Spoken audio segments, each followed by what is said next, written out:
PM Modi ने शनिवार शाम दिल्ली में एक मीडिया हाउस को संबोधित करते हुए कहा कि भारत का पहला made in India semiconductor chip 2025 के अंत तक बाजार में आएगा। उन्होंने made in India 6G network विकास में तेजी की बात कही। पीएम ने आर्थिक सुधारों को देश की जरूरत और सरकार की प्रतिबद्धता बताया। उन्होंने अर्थव्यवस्था और विकास कार्यों पर जोर देते हुए सरकार की उपलब्धियों और भविष्य की योजनाओं को साझा किया। केंद्र सरकार ने रक्षा मंत्रालय और मझगांव डॉकयार्ड्स लिमिटेड को प्रोजेक्ट 75 के तहत जर्मनी के साथ मिलकर 6 पनडुब्बियों को बनाने की मंजूरी दे दी है। ये भारत में बनेंगी और इसकी लागत 70,000 करोड़ मानी जा रही है। ये प्रोजेक्ट इस महीने के अंत तक शुरू हो जाएगा।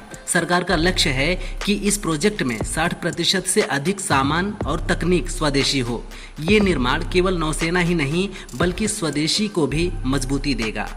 CJIBR गवई ने शनिवार को एक कार्यक्रम में कहा कि परीक्षा में अंक और रैंक ये तय नहीं करते कि छात्र कितना सफल होगा। उसको सफलता मेहनत, लगन और समर्पण से मिलती है। CJI ने कहा, मेरे बैच का टॉपर क्रिमिनल लॉयर बना, दूसरे नंबर पर आने वाला साथी हाई कोर्ट जज बना और मैं खुद भारत का मुख्य न्यायाधीश हूँ। ये उदाहरण है कि रैंक से सफलता नहीं मिलती। CJI ने कहा, देश में कानूनी शिक्षा को मजबूत करना जरूरी है।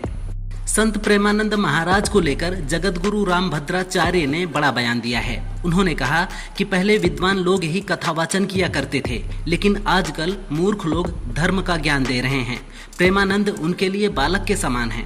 वह मेरे सामने एक अक्षर संस्कृत बोलकर दिखा दें या फिर मेरे कहे हुए श्लोकों का अर्थ समझा दें। उनके लिए मेरे मन में कोई द्वेष नहीं है, लेकिन ना तो वे विद्वान हैं और ना ही चमत्कारी पुरुष।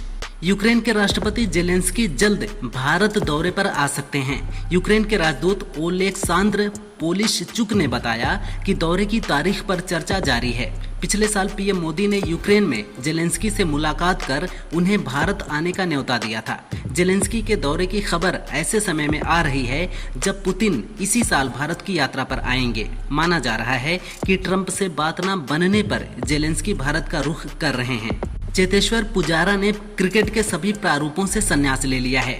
मजबूत तकनीक और धैर्यपूर्ण बल्लेबाजी के लिए मशहूर पुजारा ने 2010 से 23 तक भारत के लिए महत्वपूर्ण योगदान दिया।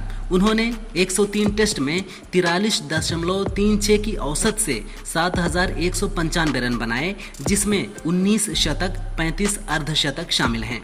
पुजारा ने कहा, भारतीय जर्सी पहनना और राष्ट्रगान गाना अवर्णनीय अनुभव था। मैं आभार के साथ संन्यास लेता हूं। अमेरिका की रिपब्लिकन नेता निक्की हेली ने शनिवार को कहा कि चीन का सामना करने के लिए अमेरिका को भारत की जरूरत है। हेली ने कहा, भारत को रूसी तेल पर अमेरिकी राष्ट्रपति ट्रंप की बात को गंभीरता से लेना चाहिए और व्हाइट हाउस के साथ मिलकर इसका त्वरित समाधान निकालना चाहिए। ये जितना जल्दी होगा उतना अच्छा रहेगा। उपराष्ट्रपति चुनाव में जोमोन जोसेफ के नामांकन पत्र में फर्जी हस्ताक्षर का मामला सामने आया है।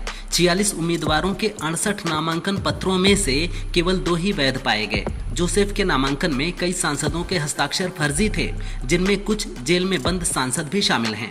सांसदों ने पुष्टि की है कि उनके हस्ताक्षर उनकी जानकारी के बिना किए गए। ये मामला चुनाव प्रक्रिया में गंभीर अनियमितताओं को दर्शाता है।